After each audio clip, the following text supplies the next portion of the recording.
लेना, ओ मेरे बंदे, तू जितना ज्यादा मेरे सामने जलील होगा, सजदे में जितना ज्यादा तू अपनी नाक रगड़ेगा, तू मेरे सामने जितनी पस्ती का इजहार करेगा, मैं दुनिया वालों के सामने तुझे उतना ही बाइज्जत बना दूंगा, मैं तुझे दुनिया वालों की नजरों में उतना ही बड़ा पावरफुल बना दूंगा, मैं दुनिया वालों की नजर में तेरी इज्जत और तौकीर उनकी निगाहों में मैं बिठा दूंगा।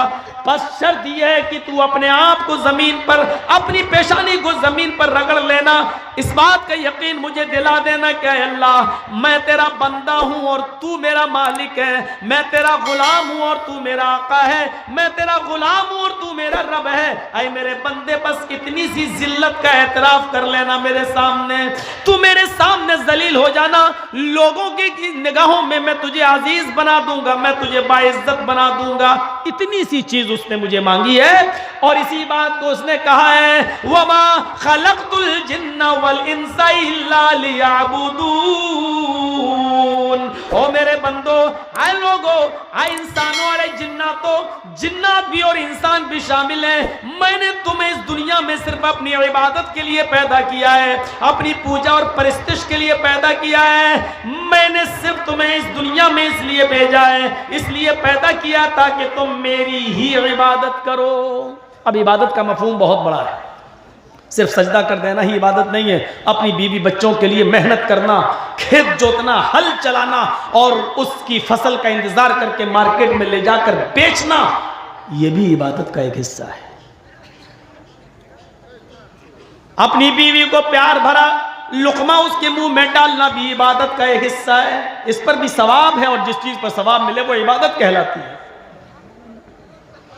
रास्ते में कोई पत्थर पड़ा हुआ है या केले का छिलका पड़ा हुआ है, आपकी नजर पड़ गई है, अब आपके ऊपर जरूरी है कि आप रुक जाइए, मोटरसाइकिल पे तो रुक जाइए, साइकिल पे तो रुक जाइए, पैदल हो तो रुक जाइए और उस पत्थर को, उस केले के छिलके को, उस कांटे को रास्ते से हटा दीजिए, इस पर भी सवाब है। ये मत देखना कि इस रास्ते से सिर्फ मुसलमान गुजर रहे हैं इसलिए हटा रहा हूं, गैर मुस्लिम भी गुजरे, बूढ़ा भी हो सकता है, बच्चा भी हो सकता है, एक औरत भी हो सकती है, कोई भी फिसल सकता है। ये इंसानियत का तकाजा ये है कि आप उसको फेंक दें, इसको भी ईमान का एक हिस्सा करार दिया है अल्लाह के नबी जनाब मोहम्मद रसूलुल्लाह ने। फरमाया अल ईमानु बिज़ुउ व सबऊन शुअबा, ईमान की 72 से ज्यादा शाखें हैं, 70 से ज्यादा ब्रांचेज हैं, उनमें से सबसे अफजल ब्रांच कौलु ला इलाहा इल्लल्लाह, ला इलाहा इल्लल्लाह कहना है, व अदनाहा, और सबसे निचली ब्रांच ईमान की ये है इमाततुल अज़ा अनित तरीक, तकलीफ दे चीज को रास्ते से हटा देना, तकलीफ दे चीज को रास्ते से हटा देना भी ईमान का एक हिस्सा करार दिया है, ईमान का एक हिस्सा। हम इतना भी नहीं कर सकते? हमारी पेशानियां अपने ही जैसी मखलूक के सामने झुक रही हैं। ये हम कितने आज बेअक्ल हो गए हैं, अक्लें हमारी मारी गई हैं, जिनके सामने हम सर झुका रहे हैं वो भी अल्लाह के सामने सर झुकाने के लिए पैदा हुए थे, लेकिन अफसोस ये है आज बंदा बंदे के सामने झुक रहा है, आज मखलूक से मदद मांग रही है, आज बेबस के पास जा रहा है, आज कमजोर के सामने हाथ फैला रहा है और दामन फैला रहा है।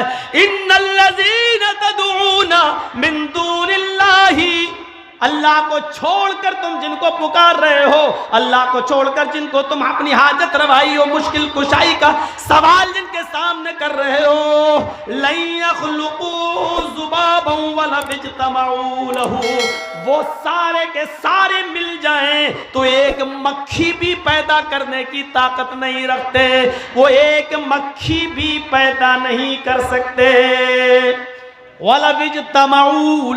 लहू में हु ज़मीर का मर्जा वही जुबाब, एक मक्खी को भी पैदा करने की ताकत नहीं है, ये सब की सब मिल जाएं, सब की सब जमा हो जाएं। इज्तमाऊ कहा है, इज्तमाऊ जमा मुज़क्कर गायब का सेगा, सब के सब इकट्ठे हो जाएं फिर भी एक मक्खी पैदा नहीं कर सकते, एक दो नहीं, सब मिल जाएं।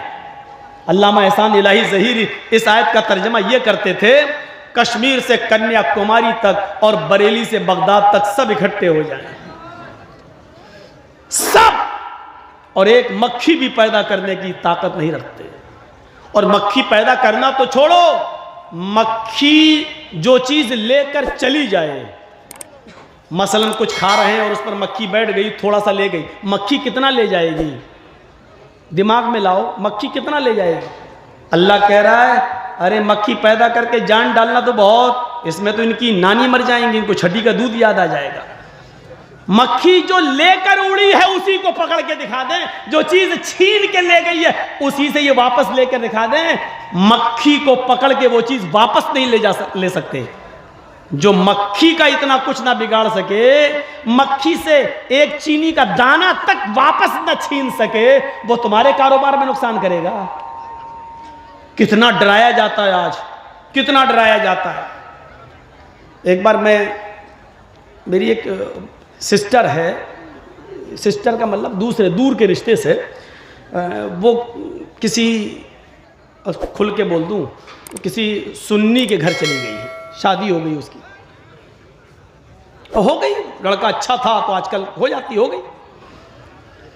तो उसके किसी रिश्तेदार का इंतकाल हो गया था और वो पूरा इलाका, हमारा जिस इलाके की वो थी रहने वाली, वो पूरा इलाका इन्हीं लोगों का था।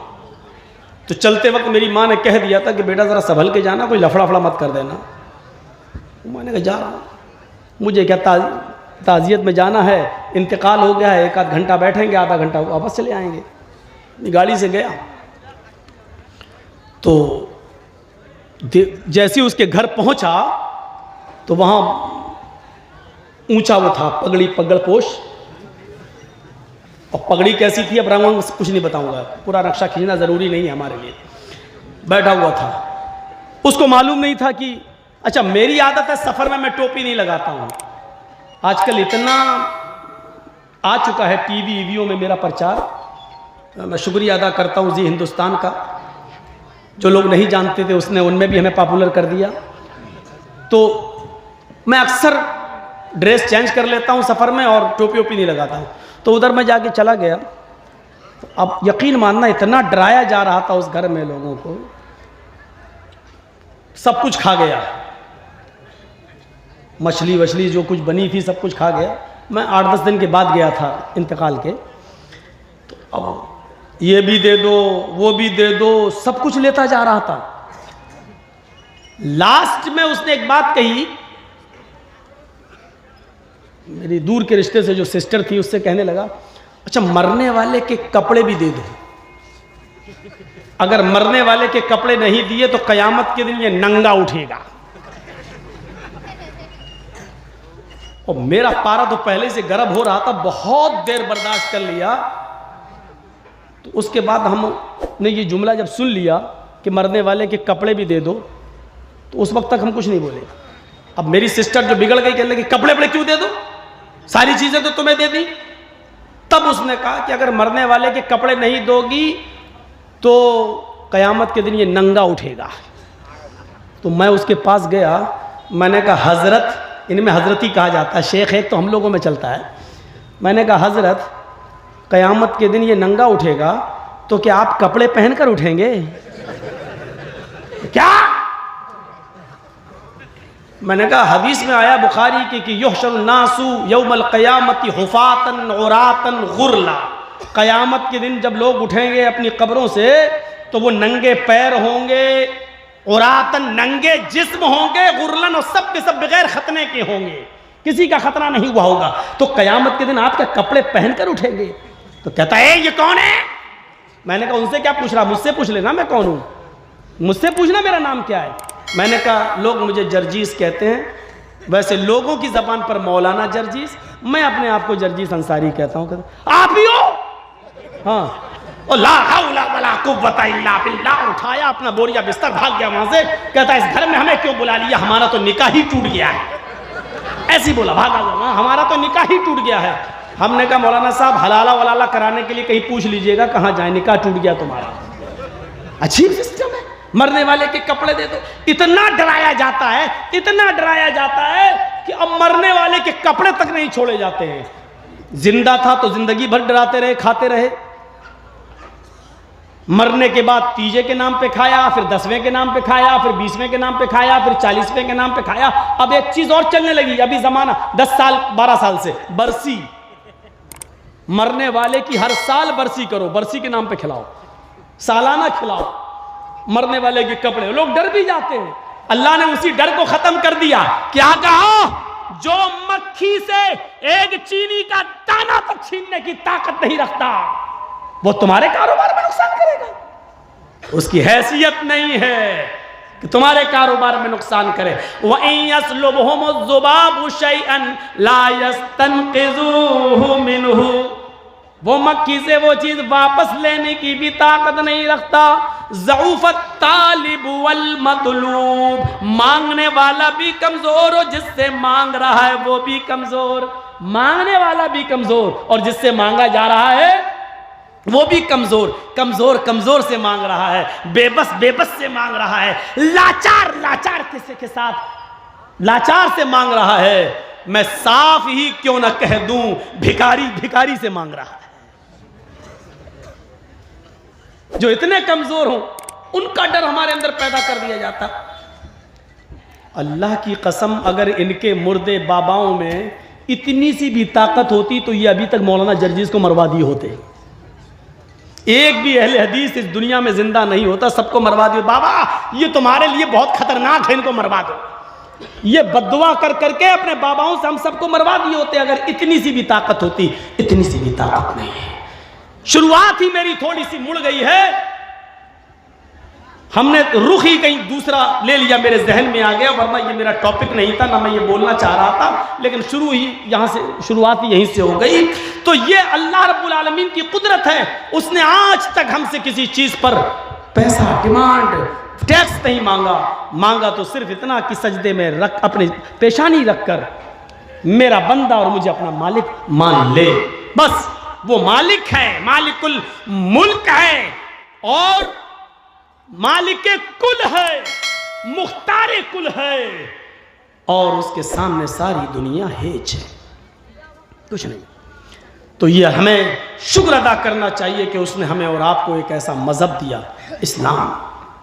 और नबी, चांद और सूरज और सितारे, हवा और बारिश, इतनी बड़ी बड़ी नियामतें अल्लाह ताला ने दी, लेकिन एहसान नहीं जताया।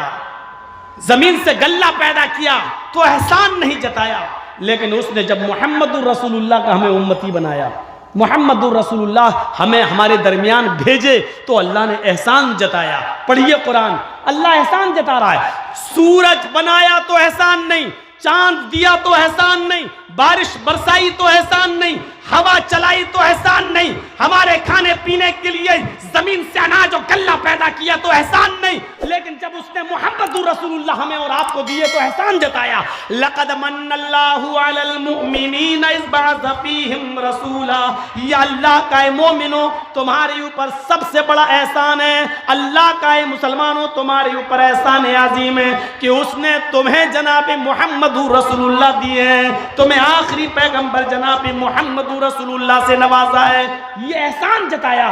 सोचो वो नबी की शख्सियत क्या है, वो नबी की जाते गिरामी क्या है, जिसकी आमद हमारे और पूरी इंसानियत के लिए एहसान अजीम हो, और बिलखुसूस मोमिनों का नाम लिया हो। लक़द मन्नल्लाहु अलल मुमिनीन, ये मोमिनों पर बहुत बड़ा एहसान है अल्लाह का कि उसने तुम्हें मुहम्मदुर रसूलुल्लाह का उम्मती बनाया। ये कितना बड़ा एहसान है नबी अकरम की आमद।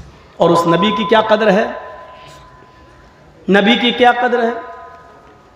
नबी की कदर हमारे बहुत से भाई क्या कितनी करते हैं। वैसे तो माशाल्लाह नाम से मोहब्बत है, पूछो मत मोहब्बत का, वो तो कहते हमारे अलावा किसी को मोहब्बत ही नहीं है, लेकिन अल्लाह की इज्जत क्या है उनकी नजर में वो देख लो। कहते मोहम्मद के खुदा के पलड़े में वहदत के सिवा रखा ही क्या है, ले लेंगे मोहम्मद से जो कुछ लेना होगा। वो तो कहते हैं अल्लाह कुछ करता ही नहीं, अल्लाह के पास कुछ है ही नहीं, जो कुछ भी खजाने हैं वो सब मोहम्मद रसूलुल्लाह के पास हैं। खुदा के पास वहदत के सिवा रखा ही क्या है, ले लेंगे मोहम्मद से जो कुछ लेना होगा। बाकायदा कव्वालियों में ये अशार पढ़े जाते हैं और इनके बड़े बड़े मौलवी खामोश रहते हैं, मना नहीं करते हैं, मना नहीं करते। नबी की